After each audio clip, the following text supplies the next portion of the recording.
अस्सलाम वालेकुम Pakistan, welcome to power show with Maliha Hashmi. नाज़रीन, बहुत ही एक दिलचस्प सूरत हाल डेवलप हो चुकी है। इस वक्त पाकिस्तान में एक नई बहस छिड़ गई है। बहुत से लोगों को ये एतराज़ है कि आसमा जहांगीर साहिबा, जिनको बहुत बड़ा ह्यूमन राइट्स एक्टिविस्ट और डिफेंडर समझा जाता था और जो बहुत मायानाज वकील भी थी, उनकी बतौर वकील इस काबिलियत में कोई शक नहीं जिसके लिए लोग उनको याद करते हैं। लेकिन एक बहुत ताज्जुब की बात है कि उनका जो अभी उनकी याद में आसमा जहांगीर कॉन्फ्रेंस करवाई गई 2021, उसका क्लोजिंग सेशन नवाज शरीफ साहब ने उसमें तकरीर की और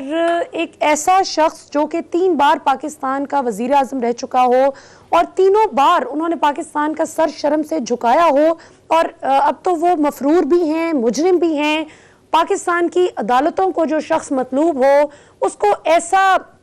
ऑनर देना, और फिर ये कि आप ज़ाती तौर पे किसी को ऑनर देते हैं कोई मसला नहीं, लेकिन पाकिस्तान की अवाम जो कि रूल ऑफ लॉ को अपहोल्ड करने की बात करती है, उनको कैसा मैसेज जाता है। जो छोटी मोटी चोरी पर जो मुजरिम गिरफ्तार होकर बेचारा कोई साइकिल चोर, कोई बटुआ चोर, कोई किसी ने किसी का जानवर चोरी किया होगा, उस जुर्म की पादाश में जो शख्स जेल में चक्की पीस रहा है, उसके घर वाले भी सोचते होंगे कि काश इसको बड़ी चोरी करने का मौका मिला होता, तो आज इसको भी ऐसा ही ऑनर मिल रहा होता, मजे से लंदन बैठकर वो सैरें भी कर रहा होता, जैसे उनके बेटे हुसैन नवाज ने कहा कि वालिद साहब को हम हवाखोरी के लिए लेकर आए हैं। इसी तरह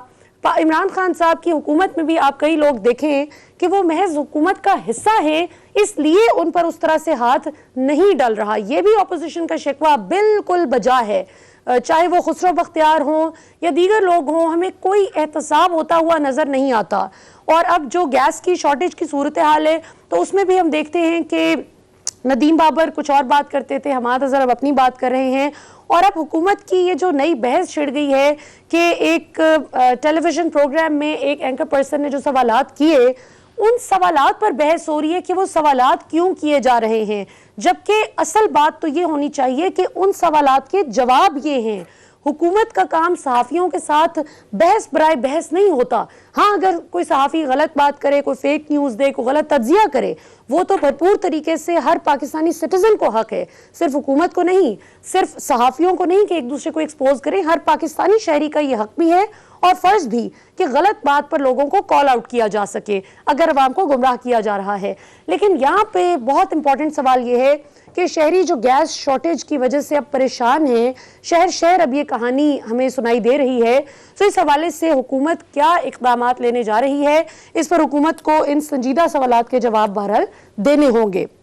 हमारे साथ आज प्रोग्राम में मौजूद होंगे एडवोकेट अजहर सिद्दीक साहब और उनके साथ करेंगे ब्रिगेडियर रिटायर्ड फारूक हमीद साहब। दोनों ही बहुत मायानाज तज्जिया निगार हैं, पाकिस्तान की सियासत पर बहुत गहरी नज़र रखते हैं। अजहर सिद्दीक साहब ने लॉ के मैदान में सारी ज़िंदगी गुजारी है, सो बहुत अच्छे से कानूनी नुक्तों को समझते हैं। और ब्रिगेडियर फारूक हमीद साहब ने तो फ्रंट लाइन सोल्जर रहे हैं हमारे, और मैदान में उन्होंने देखा है कि किस तरह से पाकिस्तान की नुमाइंदगी करना, पाकिस्तान के तहफ़्फ़ुज़ के लिए अपनी जान को हथेली पर रख कर आगे बढ़ना, ये क्या फीलिंग होती है। और जब कोई भी एरा गैरा उठकर पाकिस्तान की फ़ौज पर, पाकिस्तान के रियासती इदारों पर महज अपनी पेटी पॉलिटिक्स की खातिर हमला करता है, तो कैसा महसूस होता है। सो अजहर सिद्दीक साहब से गुफ्तगू का आगाज़ करते हैं। अजहर सिद्दीक साहब, जैसे कि मैंने इब्तदाइये में भी बात की कि ये अब एक ऐसा शख्स जिस पर पाकिस्तान के मीडिया पर भी पाबंदी है, इसलिए नहीं कि किसी के कोई इसमें ज़ाती पसंद नापसंद शामिल है, प्रिसाइजली बिकॉज वो एक एब्सकॉन्डर भी हैं,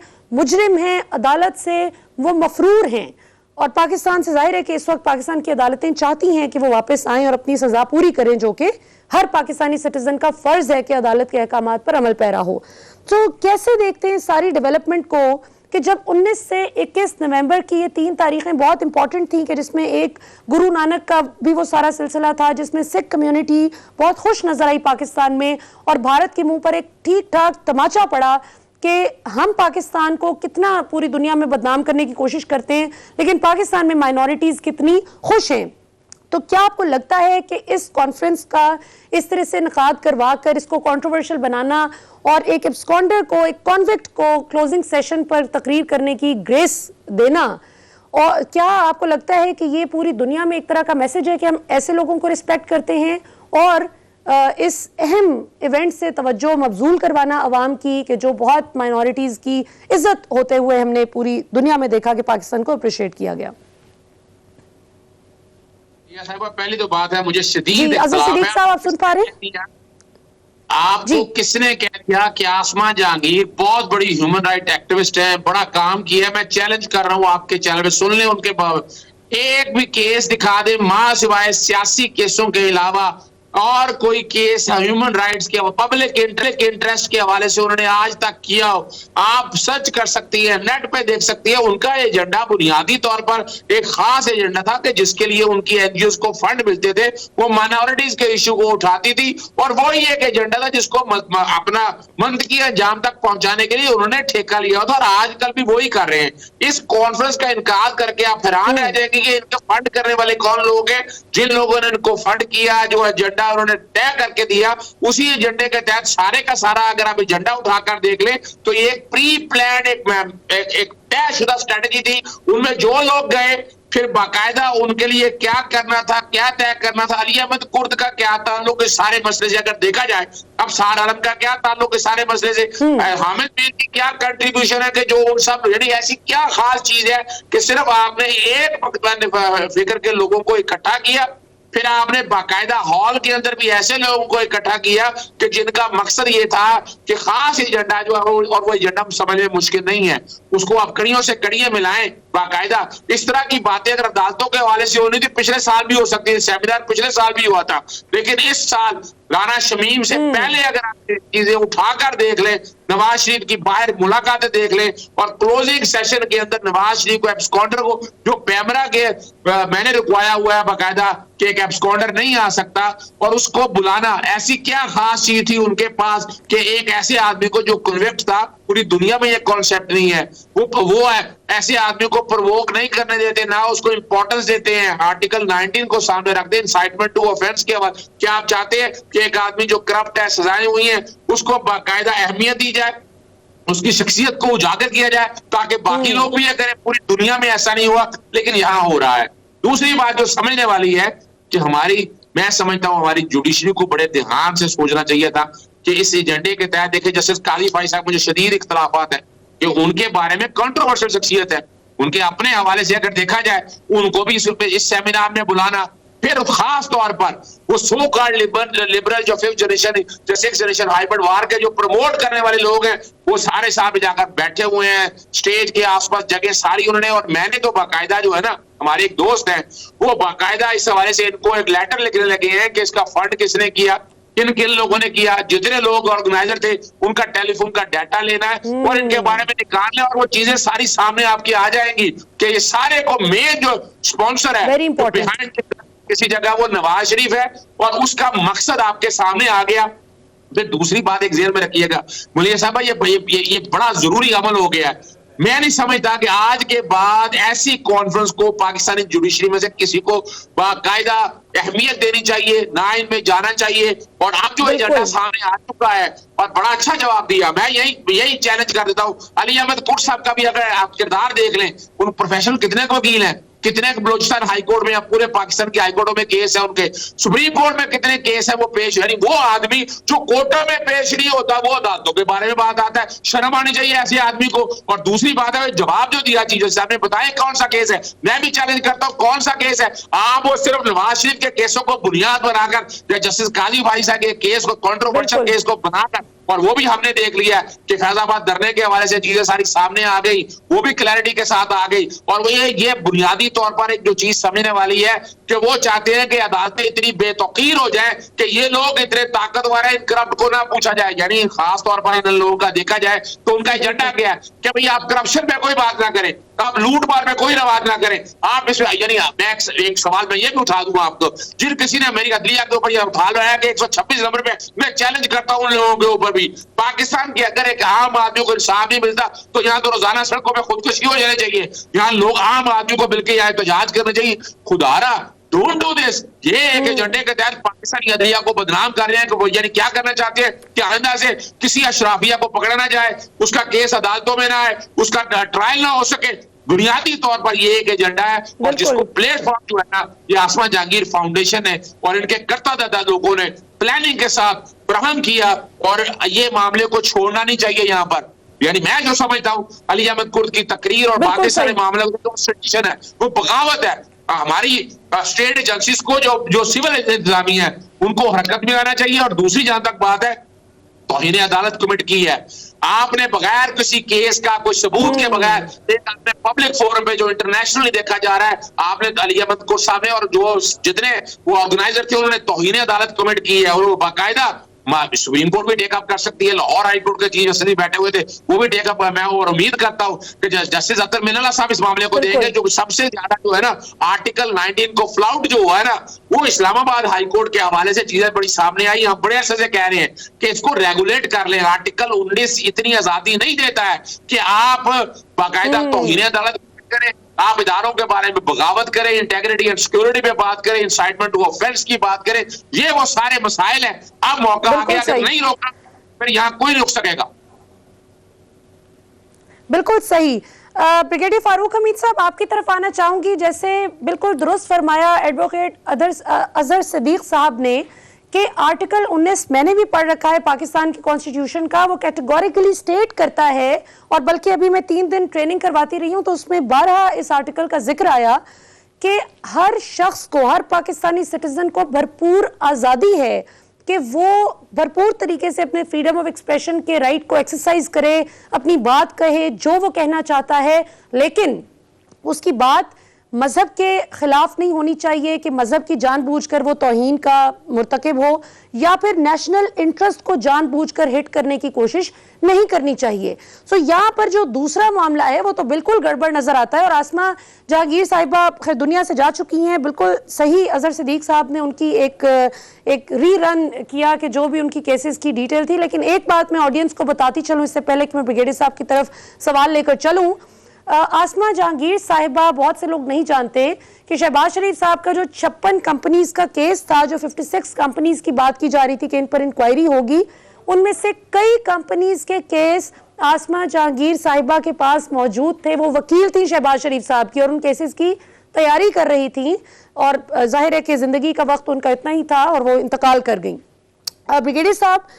पहले तो इस इशू पर I like to know your take, और दूसरा ये कि जिस तरह अजहर सिद्दीक साहब बात कर रहे हैं कि हमें अब इस पर थोड़ा सा इसको टेकअप करने की ज़रूरत है कि इसके स्पॉन्सर्स कौन हैं, ऑर्गेनाइजर्स कौन हैं, उनके किससे ताने बाने मिल रहे हैं, क्योंकि पाकिस्तान की अदालतों को डायरेक्टली ये एक तरह से उनकी इंसल्ट करने वाली बात है कि कॉन्विक्ट हो, एब्सकॉन्डर हो अदालतों का, और आप उसको चीफ गेस्ट के तौर पर मदऊ करें और उस पर मोअज़्ज़ज़ जज साहिबान भी उस कॉन्फ्रेंस का हिस्सा हों। ये तो बहुत इंसल्टिंग है। लेट आसमा जहांगीर उनके हवाले से प्लेटफॉर्म तो वही था कॉन्फ्रेंस, लेकिन मैं समझता हूं कि ये हाईजैक हुई है, स्पेशली इस मरतबा with a very pre planned agenda, जिस तरह अजहर सिद्दीक साहब ने जिक्र किया। और मेरी नजर में एजेंडा बड़ा क्लियर था कि अपना हायर जुडिशरी, अदलिया, हमारे मोहतरम जजेस, उनकी तस्दीक हो, और एज यूजुअल जो इन लोगों का वेस्टेड फोर्सेस का इंटरेस्ट है, हमेशा ये एजेंडा है कि पाकिस्तान की मुसल्लह अफवाज और टॉप लीडरशिप उनको भी टारगेट किया जाए। तो ये मेरा ख्याल इनके ड्यूल एजेंडा था। देखिए, इंपॉर्टेंट चीज ये है कि बिल्कुल कल फ्रीडम ऑफ स्पीच और ये तमाम चीजें तो हुई हैं, ये हमारे आइन में है, लेकिन फ्रीडम ऑफ स्पीच की भी कोई हद होती है। Red lines can not be crossed when it comes to Pakistan national security, when it comes to the pillars of the state, यानी कि हमारी मोहतरम अदलिया, हायर जुडिशरी, हमारे जजेस, और जारी बात है मुसल्लह अफवाज, मिलिट्री की लीडरशिप। और मेरा ख्याल है यहाँ पे रेड लाइन बड़ी बुरी तरह क्रॉस हुई है। और मैं ये कहूंगा, बेशक हमें अली कुर्द साहब के बारे में मालूम है, उनका माइंडसेट क्या है मिलिट्री एस्टैब्लिशमेंट के बारे में, वो इतने रिप्यूटेड वकील भी नहीं है जिस तरह के वो पोस्ट करते हैं। मुझे इंटरप्ट ना करेंगे, मुझे बोलने दे काइंडली। तो वजह यह है कि बिल्कुल I agree with Azhar Siddique साहब। नंबर एक ये कि अगर अली वजीर एक सिटिंग एमएनए इस वक्त उसके खिलाफ मुसल्लह अफवाज के खिलाफ हेट स्पीचेस पे ट्रीजन ट्रायल हो सकता है और हो रहा है, तो मुझे बताएं कि अली कुर्द साहब जो है वही अपना कोई ऐसी हस्ती तो नहीं है ना, वो भी इस मुल्क के शहरी हैं। उन्होंने कल जो ऑफेंस कमिट किया है, रियासत को चाहिए उनके खिलाफ, पहली बात है कि एफआईआर, ट्रीजन की एफआईआर के केस होना चाहिए, या मोहतरम ऑनरेबल चीफ जस्टिस साहब जिनकी प्रेजेंस में वो तकरीर की गई थी और उन्होंने जिस तरह टारगेट किया आला अदलिया को, आला अदलिया के वकार को जो है रिडिक्यूल किया गया, जजेस को रिडिक्यूल किया गया, उनके खिलाफ चीफ जस्टिस ऑफ पाकिस्तान को एक्शन लेना चाहिए। और दूसरी इंपॉर्टेंट बात ये देखें, लग तो ये रहा था कि ये आसमा जहांगीर फोरम नहीं है, ये तमाम शरीफ फैमिली के जो हिमायती हैं with in the legal community या दाएं बाएं कुछ मीडिया के लोग, ये वो शरीफ फैमिली की हिमायत में ये एक फोरम जो है उसको इस्तेमाल किया गया, उसको हाईजैक किया गया उनके लिए, जो आजकल एक एजेंडा चल रहा है। हमारे मोहतरम सुप्रीम कोर्ट बार एसोसिएशन के भून साहब, वो भी कल मुझे वहां पे नजर आए। उन्होंने क्या कहा था चंद दिन पहले, उन्होंने कहा था कि अब जब वो प्रेसिडेंट इलेक्ट हुए सुप्रीम कोर्ट बार एसोसिएशन के, कि अब हम जाएंगे सुप्रीम कोर्ट में कि नवाज शरीफ और खास जहांगीर तरीन को भी क्लब कर दिया कि हम उनकी जो ताहियात नाअहली है उसको हम चैलेंज करेंगे। तो देखें, ये सारा एक कोऑर्डिनेटेड एजेंडा है, ये कोऑर्डिनेटेड मूव थी जो इन्होंने कल की। लेकिन मुझे अफसोस इस बात का है कि हमारे ऑनरेबल सिटिंग जजेस, इंक्लूडिंग सिटिंग जजेस of the high court end of course the chief justice साहब, कि उनको आइडिया तो होगा कि ये किस किस्म का फोरम है, इनके इरादे क्या हैं और यहाँ पे किस किस्म की गुफ्तगू हो सकती है। मेरा ख्याल है अगर वो ना जाते तो बेहतर होता और वो इस तहरीक से बच जाते हैं। लेकिन मुझे जी बिल्कुल, लेकिन ब्रिगेडियर साहब बात तो ये है ना कि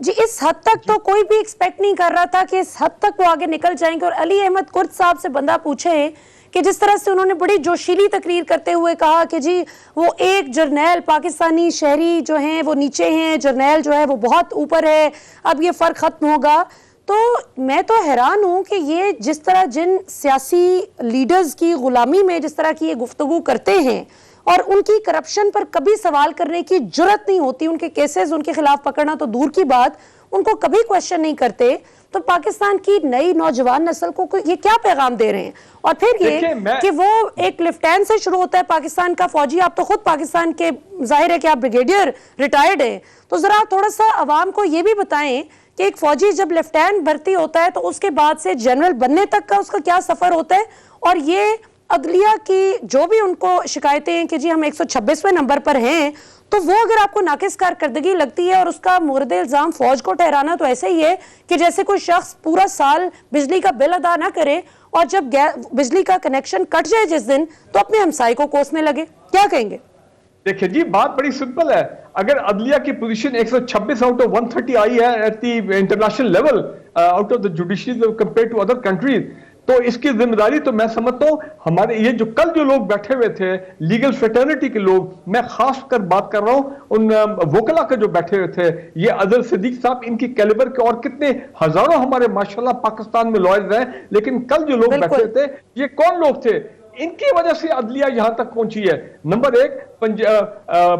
ये जो इंस्टीट्यूट ऑफ कार्डियोलॉजी लाहौर वाला हमले हुए थे, वो मैंने और आपने नहीं किए थे, इन्हीं लोगों ने किए थे। हाई कोर्ट के जजेस के दफातर पे हमला करना वो कौन? यही लोग तो करवाते थे, यही लोग हैं। सॉरी फॉर मी, मैं I have to use the word mafia. फिर उसके बाद Islamabad high court justice Minallah साहब, क्या आजकल चंद महीने पहले किस किस्म की वहां पे मैं समझता हूं कि दहशतगर्दी कहें, जो भी आप कहें, जो इन लोगों ने हमले किए वहां पे इस्लामाबाद हाई कोर्ट पे, वो इन्हीं लोगों ने किए थे, इसी माइंडसेट वाले लोगों ने किए थे। और अभी चंद दिन पहले हमने क्या देखा है कि पाकिस्तान के एक शहर में, या वो सियालकोट है, सरगोदा, एक लेडी असिस्टेंट कमिश्नर के दफ्तर को रैंसैक किया गया और दफ्तर को तोड़ा गया। तो कहने का मतलब यह है कि ये हमारी जो लीगल फ्रेटर्निटी है, बड़ी इज्जत है उनके लिए। बिलीव मी, आई हैव उन्होंने बड़ी बड़ी मूवमेंट्स में हिस्सा लिया पाकिस्तान में। मैं 1965 से उनको देख रहा हूं,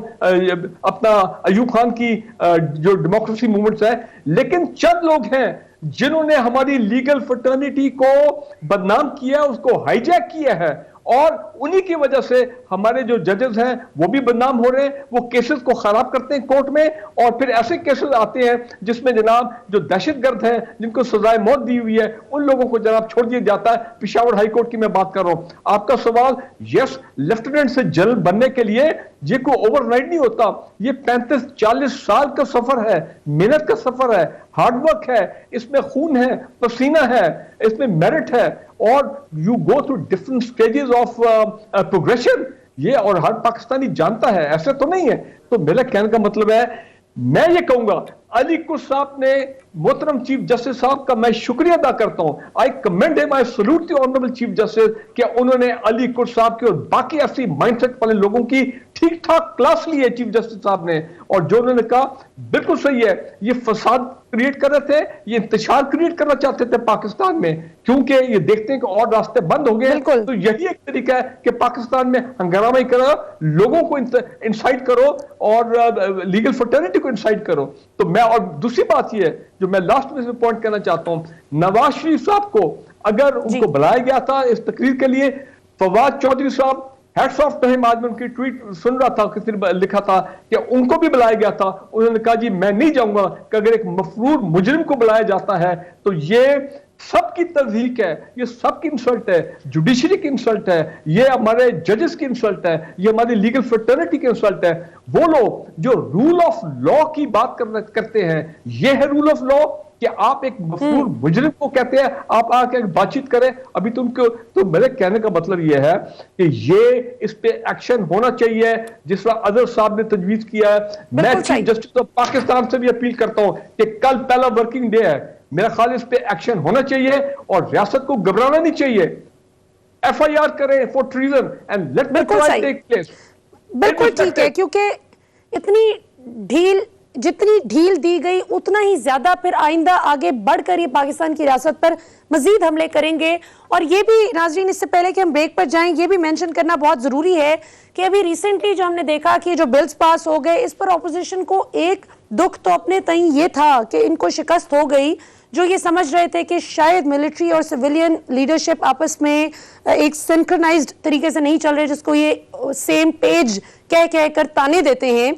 जो कि बाकी पूरी दुनिया के तमाम ममालिक में फख्र के बायस समझी जाती है ये बात कि अगर हम सेम पेज पर हैं। और अल्लाह का शुक्र है कि पाकिस्तान पहली मर्तबा देख रहा है कितने अरसे बाद कि पाकिस्तान की मिलिट्री लीडरशिप, सिविलियन लीडरशिप एक दूसरे को वो मकाम दे रही है जो देना चाहिए। और जाहिर है जब आप करप्शन करेंगे, चोरी करेंगे पाकिस्तान के कौमी खजाने को, तो फिर आप पाकिस्तान की इंटेलिजेंस एजेंसी से ये तो एक्सपेक्ट नहीं कर सकते कि वो आपकी ऑल गुड की रिपोर्ट दे दे। हर कोई तो रॉ का सगा और सजन जंदाल का बेस्ट फ्रेंड नहीं होता ना। यहाँ पर नाज़रीन वक्त तो एक शॉर्ट कमर्शियल ब्रेक का, ब्रेक के बाद वापस आएंगे तो पाकिस्तान के निज़ाम अदल को किस तरह से इम्प्रूव किया जा सकता है, कुछ इस पर भी बात करेंगे, और कुछ इस पर भी कि पाकिस्तान में इस वक्त जो एक गैस का बहरान है, इसके लिए हुकूमत को क्या करना चाहिए। महज जो सहाफ़ी सवाल करें उनको ये कह देना कि जी आप सवाल गलत कर रहे हैं, ये तो किसी चीज़ का हल ना हुआ, आपको तो अवाम के मसाइल को एड्रेस करना है। आफ्टर द ब्रेक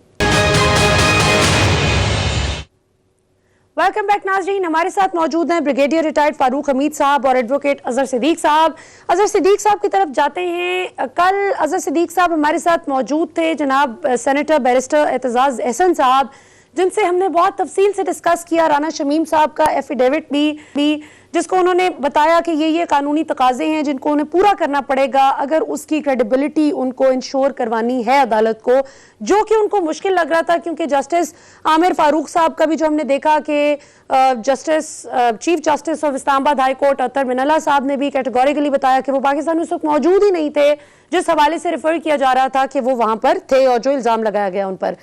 आप कैसे देखते हैं कि सुप्रीम कोर्ट बार एसोसिएशन का हमने देखा कि बहुत डिफेंसिव नजर आए वो हमें, शौकत सिद्दीकी साहब की दफा, हमें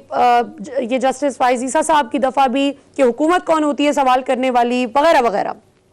इस बार रिटायर्ड चीफ जस्टिस के बारे में, सुप्रीम कोर्ट के रिटायर्ड चीफ जस्टिस के बारे में ऐसे सख्त संगीन इल्जामात आयद किए जाते हैं और उसमें कई लूप होल्स भी नजर आ जाते हैं कि जस्टिस आमिर फारूक जिस तरह पाकिस्तान में नहीं थे और भी कई चीजें, और जिस तरह खास तौर पे उनके अपने बेटे ने इंकशाफ कर दिया कि जी वो तो सिंध में नून लीग की वकला विंग के नायब सदर भी रह चुके हैं राना शमीम साहब। तो आप क्या देखते हैं कि इस बार हमें पाकिस्तान बार एसोसिएशन हो, इस्लामाबाद बार एसोसिएशन हो या सुप्रीम कोर्ट बार एसोसिएशन हो, किसी में वो जोश और जज्बा नहीं नजर आया इनके दिफा में, क्या वजह है? मलिया, सिर्फ एक बात का सिर्फ मैं कहना चाहता हूँ, ब्रिगेडियर फारूक साहब ने जो माफिया का लफ्ज इस्तेमाल है वो मुनासिब नहीं है, क्योंकि हम में ऐसे लोग मौजूद हैं। पाकिस्तान मुस्लिम लीग नून बड़ा, मैं वादे तौर पर कह रहा हूँ, उनके लॉयर्स विंग के वहां लोग मौजूद थे और एक खास तौर पर जो खास पेड एजेंडे पे जो एनजीओ के करता दत्ता थे वो सेमिनार के अंदर मौजूद थे। सारे को पता है, मेरी उंगलियों पे नाम है, और हम कंडेम करते हैं, हम ओन ही नहीं करते बार एसोसिएशन ऐसे। आज एक बाकायदा 40वां था हमारे हफीजुर रहमान साहब पाकिस्तान बार काउंसिल का, और वहां एक एक वकील ने अली अहमद कुर्द को बाकायदा कंडेम किया, और जितने वकला किए वहां पर किसी ने आवाज नहीं उठाई, वो लेकिन पता चल गया एजेंडा कोई हर एक ने कंडेम किया। अब अगला इशू मैं बता देता हूँ आपको, खबर एक मैं दे देता हूँ। हमारे दोस्त है लंदन के अंदर, वो भी कोशिश कर रहे हैं कि वहां लंदन की इंतजामिया से या गवर्नमेंट से राना शमीम, नवाज शरीफ, नासिर भट्ट और इन सब के मोबाइल नंबर का सीडीआर डाटा ले रहे हैं, क्योंकि इनको जब वहां बुलाया गया फिर उनके लोग उसी नोटरी पब्लिक के पास लेकर गए, और उस नोटरी पब्लिक से भी हमारे एक दोस्त की मुलाकात हुई। मैं इशारों में बात कर रहा हूं क्योंकि बात हो के वो बाकायदा कुछ सबूत, क्लैरिटी के साथ सबूत आ गए हैं कि इनका उनके साथ मिलना, उनका उस वक्त बुलाना और उसी नोटरी पब्लिक के पास अपनी मर्जी का वो बयान रिकॉर्ड करवाना, और वो बयान जो खास तौर पर अगर आपको याद होगा अरशद मलिक के केस में जब वीडियो आई थी तो उसमें सुप्रीम कोर्ट ने बाकायदा नोटिस लिया, पिटीशन गई थी, उन्होंने प्रिंसिपल तय कर दिए थे, यानी वो वीडियो भी आ गई थी। वो वीडियो आ गई, पहला उसका फोरेंसिक होना है, फोरेंसिक को देखना है कि क्या वो वीडियो सच है या गलत है, अगर सच है या गलत है, क्या उसने कोई केस पे असर डाला, ये भी देखना है। और फिर उसमें बाकायदा आसिफ अली जरदारी का वो वाला जो टेलीफोन कॉल लीक हुई थी उसका भी देखा गया, क्या उसकी बुनियाद पर भी कोई, यानी बुनियादी तौर पर एविडेंस पे परखा जाना है। और अगर आगे बात लेकर चले जाएं, आपको याद होगा 7 जुलाई को एवन फील्ड का फैसला आ गया था, इलेक्शन थे 25 जुलाई को। आज तक कोई भी एक केस बता दें कि जब सजा हुई हो दिनों के अंदर सस्पेंड हो जाए, यानी वो एक जो साबिक जज है वो बाकायदा जब मुनीर मलिक की तहरीक जब शुरू हुई थी तो मलिक यूम के कैंडिडेट थे, मैं तो बड़ी अच्छी तरह से उनको जानता हूं, और अब भी जो उन्हें अपना सिंध में जुल्फकार अली भुट्टो यूनिवर्सिटी में लगाया गया 28-29 लाख रुपया, वो तो वहां जाते नहीं है और उनका डाटा भी मैं इकट्ठा कर रहा हूं। लेकिन मैं एक कानूनी बात आपके सामने जो रखनी है ना, उस एफिडेविट, यानी वो एफिडेविट अगर वो देना को चाहते थे, अच्छा वो किसको देना चाहते थे एफिडेविट, यानी ऐसी क्या जरूरत आंख पड़ी है, क्या वो पाकिस्तान में प्रोसीडिंग एफिडेविट तो वहां दिया जाता है, अदालत को मांगे, अदालत ने क्या, यानी वो 2 दिन बाद पाकिस्तान आ गए, उनके भाई साहब फौत हुए थे तो पाकिस्तान में एफिडेविट देते, यहाँ टेस्ट कर देते, यहाँ कोर्ट में, यानी उस एफिडेविट की हैसियत ही कोई नहीं है। और वो यानी अगर मिसाल के तौर पर अब जो नोटरी पब्लिक है उनसे जब बात हुई उनसे, और वहां जब वो सबूत सामने आएंगे तो उन्होंने उनसे पूछा कि जनाब मैंने गवर्नर हाउस खरीद लिया है, तो उन्होंने ठप्पा लगा दिया गवर्नर हाउस खरीद लिया है,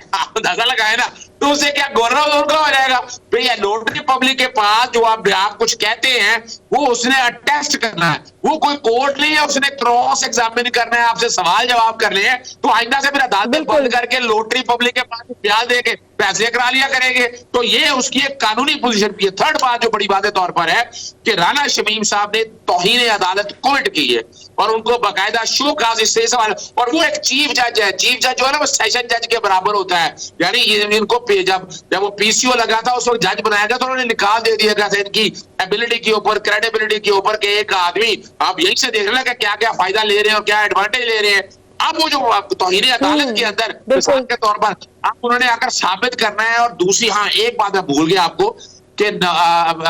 साकिब निसार साहब 17 जुलाई को गए थे वहां पर गिलगित बल्तिस्तान में 7 दिन के लिए,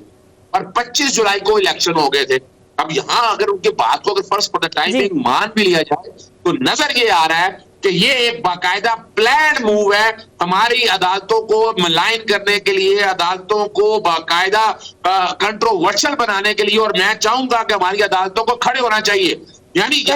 अगर 126 दिन की सुप्रीम कोर्ट में हियरिंग थी, आप बाकायदा उसको मॉनिटरिंग करते रहे, एक सबूत आया, अच्छा उसके बाद चलते हैं जीआईडी बनी 60 दिन की, सबूत आया नहीं आया, फिर 6 दिन की सुप्रीम कोर्ट में हियरिंग ले आए, आज ले आए, कतई खाता आ गए, कोई सबूत आया नहीं आया, फिर नैब ने इंक्वायरी की, फिर नैब ने बाकायदा ट्रायल हुआ, और बाकायदा याद रखिएगा ट्रायल के अंदर नैब को कोऑपरेट ना करने पर सजा अलग हुई है। तो यहाँ इनके पास तो मनी ट्रेलिंग, जिस तरह मिसेस सरीना ईसा के पास वो शो डालते रहे जनाब एग्रीकल्चर इनकम है, वो शो डालते रहे कि जनाब पता नहीं स्कूल में टीचर पढ़ती थी, वो पता लगा कि जनाब सिर्फ 1 करोड़ रुपए आमदन है, 10.5 करोड़ के फ्लाइट थे, 9.5 करोड़ की मनी ट्रेल वो नहीं दे पाई, और ये भी रिकॉर्ड की बात है 3.5 करोड़ टैक्स लगा। अब बुनियादी तौर पर ये सब लोगों का एजेंडा समझ आए, ये चाहते हैं कि पाकिस्तान के अंदर लूट मार करें, उनको कोई पूछाए वो कोई बंदा भी हो, लेकिन हमें इस बात को मंतकीय जान बिल्कुल तक ले सही। जाना इसलिए जरूरी है कि अगर हमने ऐसे लोगों को छोड़ दिया तो आइंदा फिर ये ताकतवर जो लोग हैं, जो सिजिलियन माफिया, अब गलत आज याद precedent करें, set हो जाएगा। सिजिलियन माफिया और बिल्कुल। गॉडफादर का लफ्ज इन लोगों के लिए आए तो क्या रहेगी बात। सिसिलियन माफिया भी, जिस पर जाहिर है कि वो बहुत तड़पते हैं। मैं ब्रिगेडियर साहब की तरफ जाती हूं और उसके बाद अजहर सिद्दीक साहब, आपसे मैं एक बहुत अहम सवाल, कानूनी नुक्ता जो है इसके बाद पूछना चाहूंगी ब्रिगेडियर साहब से। इस हवाले से राय लेने के बाद जस्टिस आमिर फारूक साहब के हवाले से एक बहुत अहम सवाल है जो पूछूंगी। ब्रिगेडियर साहब, आप इस हवाले से क्या कहते हैं? इमरान खान तो तब्दीली के नाम पर वोट लेकर आए, अब जिसको वो अव्वल तो अल्लाह के फजल से ब्यूरोक्रेसी के साथ कुछ मिनिस्टर्स की बनती ही नहीं, जिनकी बन जाती है वो मिलकर चलते भी हैं, जो गलत लोगों को पकड़ने की जिस तरह नैब भी कोशिश करती है या ब्यूरोक्रेसी भी अगर कोशिश करती है कि गलत चीज़ों को पकड़ा जाए, गलत जिस तरह जो लोग मैल प्रैक्टिसेस में इन्वॉल्व हैं बंद की जाए वो शुगर मिल, जिस तरह आपने पिछले प्रोग्राम में बहुत अच्छा कहा कि उसको डिस्ट्रीब्यूट किया जाए, यूटिलिटी स्टोर्स तक पहुंचाया जाए ताकि आवाम को फ़ायदा हो। तो ये लोग जो स्टे के पीछे छुप जाते हैं और बाद में फिर बातें भी करते हैं कि देखें जी निज़ाम अदल कितना बुरा है पाकिस्तान का, कि खुद सारे फायदे लेके बातें भी पाकिस्तान के निज़ाम अदल को करते हैं। तो क्या फ्यूचर आप देख रहे हैं कि ये इसी तरह चलता रहेगा 2 साल अगला तमाशा भी, या कुछ बेहतरी आएगी? और राना शमीम साहब के हवाले से भी कि क्या मरियम साहिबा को इक्विटल देने की बात है, जिस तरह एतजाज हसन साहब ने भी कहा कि उनको बचाने की कोशिश की जा रही है? देखिए, पहले मैं राना शमीम साहब के वो एफिडेविट वाली बात करता हूँ। वो तो क्लियरली पता लग रहा है जिस तरह इनका माजी का, इनका शरीफ फैमिली का अपना वतीरा है और जिस तरह इनकी हमेशा हिकमत अमली रही है कि आप जुडिशरी को टारगेट करें, आप जजेस को टारगेट करें और ताकि जजेस को डराएं, धमकाएं, उन पर प्रेशर डालें। अब जस्टिस आमिर फारूक साहब तो कितने अरसे से हम सुन रहे हैं, वो तो देखे ना एक बड़े ऑनरेबल जज हैं, उनके अपने केसेस चल रहे हैं, मेरिट पे फैसले भी हो रहे हैं, सख्त फैसले भी हो रहे हैं वगैरह, जो एज पर द लॉ जो भी है वो तो काम चल रहा है। तो मेरा ख्याल है ये दानिस्ता तौर पे ये एक साजिश है। और मैं आपको बता दूं कि जो इनिशियल एक कुछ रिमार्क्स आए ऑनरेबल जजेस के इस्लामाबाद हाई कोर्ट से, मुझे लग रहा है कि ये इसमें ये उल्टी उनके गले पड़ जाएगा ये एफिडेविट, और राना शमीम साहब कुड गेट इनटू ट्रबल अगर ये जजेस साहब कन्विंस हो गए कि जनाब ये बदनीयती पे it is based on bad intent और it is only to malign the judiciary and put pressure on them. और दूसरी बात ये, राना शमीम साहब के बेटे ने मुझे पता नहीं उनके दमज़ेन में क्या आया, he has got carried away कि जनाब हमने को बड़ा काम कर दिया और मैं को बड़ी चीज बन गया। उन्होंने मीडिया पे आके, अंग्रेजी में कहते हैं he made a laughing stock of himself. Media के लोग भी हंस रहे हैं, मीडिया के लोग भी कह रहे हैं कि यार कमाल हो गया, किस तरीके से इन शख्स ने जवाबात दिए हमारे मोहतरम एंकर्स को, और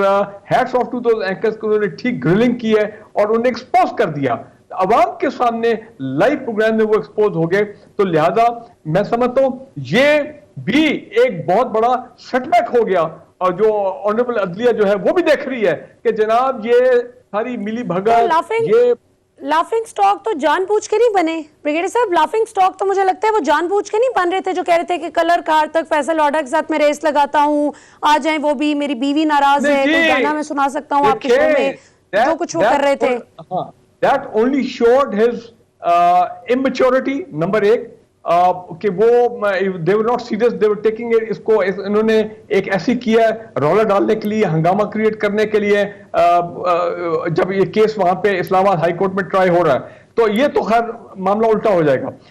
उनके गले पड़ेगा। इंपॉर्टेंट जो मैं बात करना चाहता हूं, आपने स्टेज की बात की है और आपने शुगर माफिया की बात की है। देखें, अब तो वो जो कॉन्फिस्केट हुआ था स्टॉक, वो मामला भी रुक गया, सुना वो भी अखबार में आता, उनको स्टे मिल गया। और पहले भी जो कंपटीशन कमिश्नर ने 45 अरब का फाइन किया हुआ शुगर मिल पे, उस पर भी स्टे चल रहा है। कहना मैं ये चाहता हूं, हमारे मोहतरम चीफ जस्टिस साहब, अब इनमें चंद हफ्ते रह गए रिटायरमेंट में, लेकिन जो अगले चीफ जस्टिस साहब आते हैं, अदलिया, एग्जीक्यूटिव और अपना पार्लियामेंट, बाई जुडिशियल रिफॉर्म्स होने चाहिए। ये जो स्टेज होते हैं और सालों साल चलते हैं, इनका कोई मैकेनिज्म निकलना चाहिए। बड़े बड़े काबिल लॉयर्स हमारे यहाँ पे, मैं जब माफिया के लफ्ज इस्तेमाल किया तो मैंने खास चंद लोगों के लिए किया था जो जिनके माइंडसेट फसादी है और इंतशार फैलाने वाला है। 99% ऑफ आवर लॉयर कम्युनिटी माशाल्लाह, उन्होंने तो लॉयर मूवमेंट की है पाकिस्तान में, अपना ये जो चलती रही है for public interest in public welfare. Important बात मैं ये कहना चाह रहा हूं। दूसरी चीज, ना सिर्फ स्टे बल्कि अनलिमिटेड बेल्स, अनलिमिटेड बेल तो दी जा रही है। 2 साल बेल चल रही है, 3 साल बेल चल रही है। ये मरियम नवाज के केस में क्या हुआ है? अगर ये अनलिमिटेड बेल ना चलती 1.5 साल से, तो यहाँ मामला जहां तक ना पहुंचते हैं, तो रियासत को ये सोचना पड़ेगा। वी वांट जुडिशियल रिफॉर्म, और ये रिफॉर्म और इमरान खान साहब ये कर सकते हैं एक कंसेंसस डेवलप करके। बिल्कुल ठीक है नाज़रीन, अनफॉर्चुनेटली हमारा वक्त खत्म हो गया। मेरा बहुत दिल चाहता था कि मैं अजहर सिद्दीक साहब से इस हवाले से पूछती कि जस्टिस आमिर फारूक साहब जो कि मौजूदा केस देख रहे हैं मरियम साहिबा का, उनको जानबूझकर एक ऐसे केस में घसीटना और झूठ बोलना जो ऑन द स्पॉट पकड़ा भी गया कि जब वो पाकिस्तान मौजूद ही नहीं थे, उस हवाले से उनको गलत तरीके से फ्रेम करने की जो कोशिश की गई, सो यकीनन इसके पीछे यही बदनीयती नजर आती है कि वो इस वक्त इस केस पर इसको इन्फ्लुएंस करने के लिए, मोहतरम जज साहब को प्रेशराइज करने के लिए, ये बहुत ही एक भोंडी सी कोशिश थी। और जैसे ही कल आपने सुना कि एतजाज अहसन साहब ने क्या कमाल बात की कि हमारे जो मोतबर अफराद जो बड़े बड़े ओहदों पर मुख्तलिफ इंपॉर्टेंट क्वार्टर्स में बैठे हुए हैं, अब उन्हें भी सोचना होगा कि क्या चंद दुनियावी मराद की खातिर कि रिटायरमेंट के बाद कोई अच्छी पोजीशन मिल जाएगी, कुछ अगर सियासी लीडरान से हम बना कर रखेंगे, उनको अगर हम रिलीफ देने में मदद कर देते हैं, तो सिर्फ अपनी दुनिया के चंद साल बेहतर करने के लिए आप इतना बड़ा खसारा मोल ले लेते हैं कि मुल्क का भी बेड़ा गर्क किया, अपनी दुनिया भी इवेंचुअली आखिर में बर्बाद होती है कि बच्चे उस दौलत को बेदर्दी से लुटाते हैं और माँ बाप के जनाजों तक भी नहीं पहुंचते। ये हमने कई सियासतदानों का भी हाल देखा, ये राना शमीम साहब का अपना हाल भी देखा, जो अपने भाई का जनाजा छोड़कर नवाज शरीफ साहब के हुक्म पर लंदन पहुंच गए और फिर इवेंचुअली वो एक्सपोज हो गए। और आखिरत में तो क्या ही कहना कि अगर आप गलत काम करते हैं, कुछ भी गलत करते हैं, तो उसका तो हिसाब देना है। कुछ जाके एक इंसान की बजाय पूरे मुल्क 22-23 करोड़ अवाम के साथ आप बुरा करें। सो इस साल को करते हुए लोगों को खुदा का खौफ करना चाहिए। ये बहुत छोटी सी जिंदगी है और इसका आगे हिसाब बहुत लंबा चौड़ा है। सो आज की गुफ्तगू आपने सुनी, मुझे उम्मीद है कि आप इससे you must have been able to make out something out of it, और मुझे उम्मीद है कि इंशाल्लाह इससे हम सबको 22 करोड़ पाकिस्तानियों को एनालाइज करने में एक मदद मिलेगी कि किस तरफ चीजें जा रही हैं। और अगर कोई किसी भी करप्ट अनासर में से कोई भी लेता है अनड्यू रिलीफ, तो फिर पाकिस्तानी अवाम को भी पता होगा कि कौन पाकिस्तान के हक के लिए काम कर रहा है, कौन गलत। तमाम इदारे मोतबर हैं, लेकिन सिर्फ ये चंद एक गंदी मछलियां ही होती हैं जो किसी भी इदारे को खराब करती हैं। सो ये हम पर मुनहसिर है, भले हम मीडिया वाले हों या कोई भी क्वार्टर्स हों, कि हमने उस इदारे की साख को मजबूत करना है या उस इदारे को बदनाम करना है। आज के लिए इतना ही। इंशाल्लाह आपसे अगले हफ्ते फिर रात 10 बजे मुलाकात होगी। पाकिस्तान जिंदाबाद।